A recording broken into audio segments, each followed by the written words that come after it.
Sejam todos bem-vindos ao canal Física Remota. A gente vai iniciar aqui com esse primeiro vídeo falando um pouco sobre a introdução do estudo da física. A gente vai falar um resumão sobre como se desenvolveu essa disciplina. A gente vai falar sobre os nomes mais famosos, a relação deles com essa disciplina. Então, vamos pro vídeo.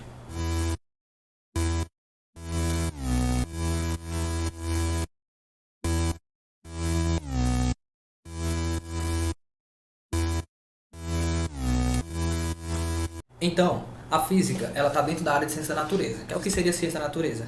A ciência da natureza, ela corresponde às áreas das ciências naturais, né? Elas estudam os aspectos da natureza. Aí elas são várias disciplinas, né? As conhecidas que a gente vai trabalhar no ensino médio. A biologia, a química, a física, que é o objetivo principal desse vídeo, mas também ela pode abranger astronomia, geologia e outras, né? Mas o que é física, né? Então, o que seria física? Do grego, física ela significa natureza, então ela está totalmente relacionada ao estudo da natureza, à observação da natureza, à descrição da natureza. Então a gente vai observar desde a queda de objetos, a medida de temperatura, os objetos celestes são os astros, o funcionamento da eletricidade, a aplicação em óptica, na mecânica, que a gente vai ver que são vários ramos. Então tudo isso está relacionado com essa observação e descrição da natureza que a física faz. E a física ela é dividida em alguns ramos, porque seria muito complicado a gente tratar tudo como física no geral, né? Então foi preciso, com o decorrer do tempo, a gente especificar em algumas áreas. Por exemplo, a gente tem a mecânica, que é onde a gente estuda os movimentos, todos os tipos de movimento a gente estuda lá na mecânica. Tem a termologia, que a gente vai trabalhar mais com temperatura e calor.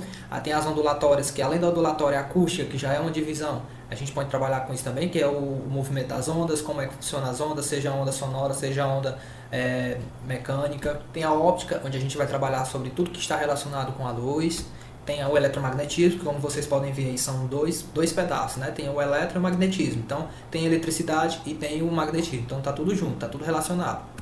E tem a física moderna, que é a partir do século XIX e XX, que já é a física contemporânea. Essa física que a gente consegue visualizar hoje. Aquilo que não conseguia mais ser aplicado nessas 5 primeiros ramos, hoje em dia a gente usa na física moderna, onde tem a relatividade, onde tem a mecânica quântica. Então, a ciência no geral, ela tem que partir do método científico, que foi proposto por Galileu no final do século XV. E o que é que falava, né, o método científico? A primeira coisa que ele pede é para você identificar um problema. A partir dessa identificação do problema, você vai desprezar aquilo que não seja essencial para ele, aquilo que não vai influenciar no que você necessita dessa observação desse problema. Então você tem que propor uma hipótese em cima desse problema, então você vai explicar mais ou menos o porquê que ele acontece, e então você vai partir para os experimentos, você vai realizar os experimentos para poder provar essa hipótese que você deu para ele. Então você verifica se ela é confirmada. Se ela for confirmada, beleza, tá ok, tá tranquilo. Se não for, você vai ter que voltar lá para o início e vai desprezar outros fatores que não são essenciais e por aí vai até você provar, até você conseguir explicar esse problema.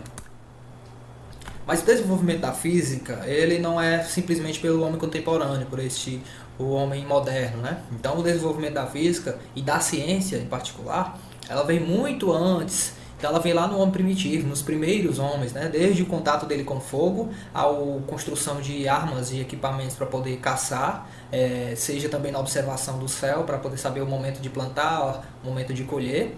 Mas aí o desenvolvimento da física, a gente vai partir no ano 600 a.C., um grupo de filósofos, eles começam a se reunir para poder buscar por conta própria explicações para alguns fenômenos.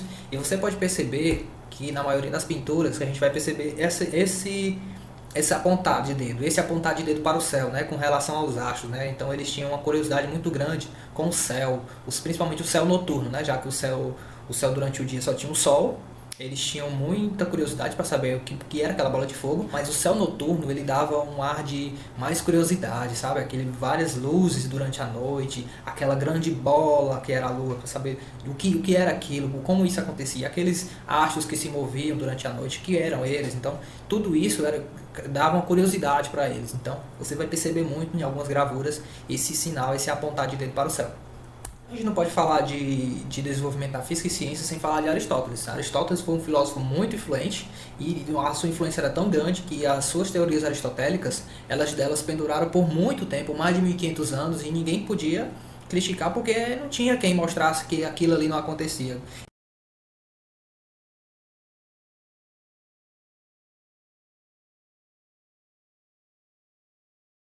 acreditavam nisso por conta de a Terra ser onde o homem habitava. Então o homem era o centro, o homem também ele seria o centro do universo. Então, como era a criação de Deus, a criação maior de Deus, então a Igreja Católica ela se fundamentou também nisso. Ela apoiou essa abordagem de Aristóteles.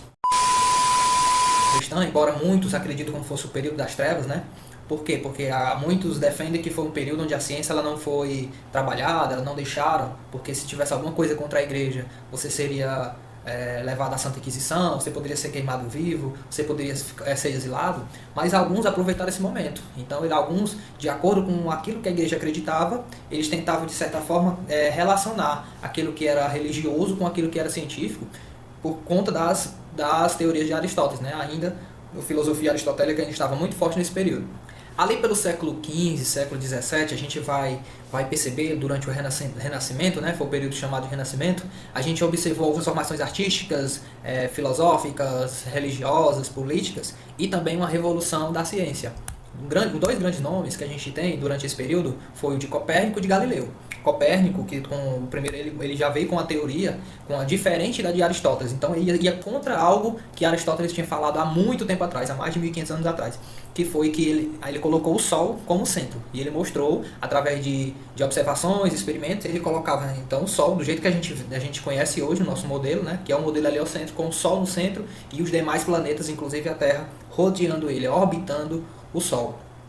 E Galileu, né, é muito conhecido, é considerado um dos pais da astronomia, né? Ele que não inventou o telescópio nem a luneta, né? Ele apenas aperfeiçoou, e a partir disso, o que se observava antes dele era muito pouco comparado ao que foi observado a partir do momento que ele aponta a luneta, o telescópio para o céu, né? Então foi uma contribuição muito grande para a astronomia, para a ciência no geral. Aí a gente também, claro, não pode deixar de falar de Isaac Newton, né? Então, Newton, além de várias contribuições para todas as áreas da física e da ciência, ele consegue juntar, unir aquilo que era física terrestre e física espacial, digamos assim, numa só, né? A gente vai trabalhar muito sobre as leis de Newton e a teoria da gravitação universal, então foi uma grande contribuição de Newton para a física. Ali pelo século XVIII e século XIX, a gente teve um grande avanço das indústrias, né? Uma revolução industrial, todas as máquinas construídas pelo homem estavam dando um grande salto de desenvolvimento nas indústrias, e uma das máquinas muito usadas naquele período foi as máquinas térmicas, né? Inclusive o trem, né? Então, para o deslocamento de uma indústria para poder fazer a entrega dessas produções, então foi muito grande para as indústrias essa criação do homem, a partir das máquinas térmicas, o uso da tecnologia para criar essas máquinas, né? Então, não só os trens, né? Mas as próprias máquinas que tinham dentro das fábricas, né? Então, eu aconselho também vocês assistirem Os Tempos Modernos, né, com Charles Chaplin, que ele faz de um modo engraçado, né, mas ele mostra isso, o que aconteceu. Você vai conseguir ver as máquinas, né, que eram construídas naquele tempo. E a gente falar sobre o físico Einstein, não esse, né, mas esse. O Einstein ele tem uma grande contribuição para a física moderna. Então, muitos fenômenos que surgiram no tempo de Einstein, eles não eram mais explicados pelaquela física clássica. Então, o Einstein ele é um dos pais da física moderna. Então, o grande nome dele, né, a gente sempre liga ele à teoria da relatividade. Embora não seja algo tão comum, tão fácil da gente compreender, mas no uso do GPS é uma aplicação da teoria da relatividade. E a gente pode até deixar isso para um vídeo depois, vai falar só sobre isso, só sobre a teoria da relatividade e o uso do GPS. Mas aí a física, ela nem sempre ela foi benéfica, né? Não só a física, mas a ciência, né? Infelizmente, em agosto de 1945, a gente tem registrado o ataque a Hiroshima e Nagasaki pelos Estados Unidos, né, com 2 bombas nucleares, e que o Einstein ele fez parte do projeto Manhattan, um projeto que fez essa criação. Eles estavam com medo de que a Alemanha nazista criassem essas bombas nucleares, aí eles fizeram essa pressão para criar, para poder só ameaçar, né, mas aí os Estados Unidos acabaram usando e atingiram essas 2 cidades, matando mais de 200 mil pessoas nos primeiros 4 meses. Então, o Einstein, inclusive, ele dá uma declaração dizendo que se ele soubesse o que ia acontecer, se ele soubesse que era para isso, ele tinha pegado todas as suas fórmulas em 1905, quando ele publicou, e tinha rasgado, para poder isso não acontecer, se ele soubesse que esse era o objetivo das bombas. Então, por fim, revisitar esses outros fatos históricos, reconhecer que essa ciência é legitimamente uma construção humana das mais relevantes. Embora a gente viu que também tem os males, né? Mas a ciência em si, né? A física, ela tem grande contribuição para o nosso cotidiano. E a gente vai trabalhar isso durante os próximos vídeos. Então espero que vocês tenham gostado. Até a próxima. Deixa o like, se inscreve no canal. Tchau, tchau.